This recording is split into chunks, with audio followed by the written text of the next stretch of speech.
June Neofinetia Orchid Care Guide. June is one of the best seasons for Neofinetia orchids, together with April and May. As the morning sun rises and temperatures begin to increase, open all windows once the growing area reaches 25 degrees Celsius and improve air circulation. Lightly spray water on the floor to prevent excessive dryness. Even if humidity temporarily falls below 30% during the day, there is usually no need to worry. A few hours of low humidity will cause far less damage than prolonged exposure to temperatures above 35 degrees Celsius. The ideal temperature range for Neofinetia orchids is between 22 and 29 degrees Celsius. Water your orchids at sunset or in the early evening. Thoroughly mist the plants and their surroundings, then open all windows to maximize airflow. If nighttime temperatures stay above 17 degrees Celsius, leave the windows open overnight whenever possible, or delay closing them until late at night.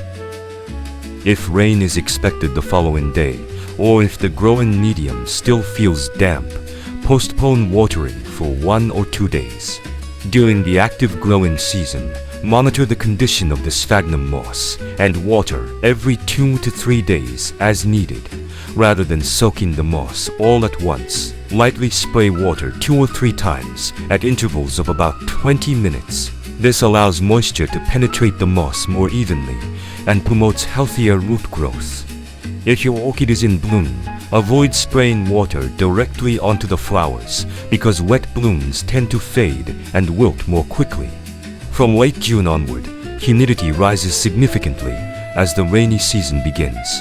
At that point, reduce watering frequency according to the condition of the moss and maintain continuous airflow both day and night.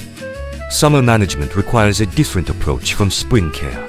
Choose a low nitrogen water-soluble fertilizer and dilute it at a ratio of 1 to 2,000. Apply it every 7 to 10 days to the leaves, stems, and roots, either as a spray or during watering.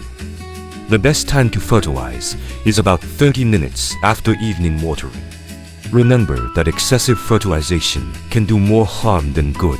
Consistent light feeding is much safer and more effective than applying strong concentrations.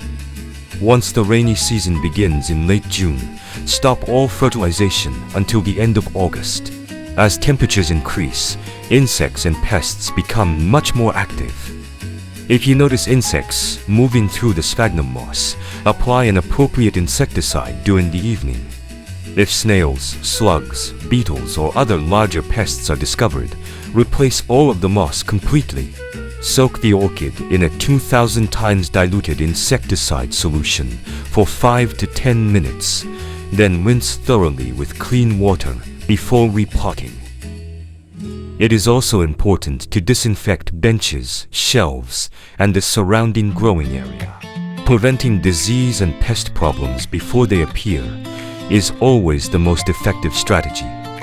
Maintain light levels around 20,000 lux and provide approximately 50 to 70% shade. June marks the beginning of the hottest part of the year, so preventing sudden temperature increases and maintaining strong airflow become especially important. Healthy roots, proper moisture, excellent ventilation, moderate light, and careful temperature control are the foundations of successful Neofinetia orchid cultivation throughout June. Happy growing!